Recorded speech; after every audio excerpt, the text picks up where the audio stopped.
It ends with us follows Lily Bloom, who leaves her father's funeral in Maine without delivering a eulogy due to their strained relationship.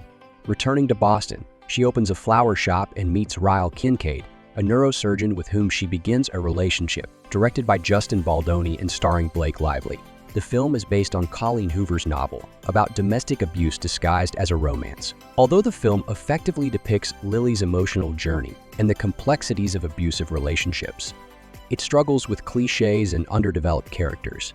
Critics note that the film fails to deeply explore Lily's friendships and business. The film's treatment of these themes feels too light and superficial.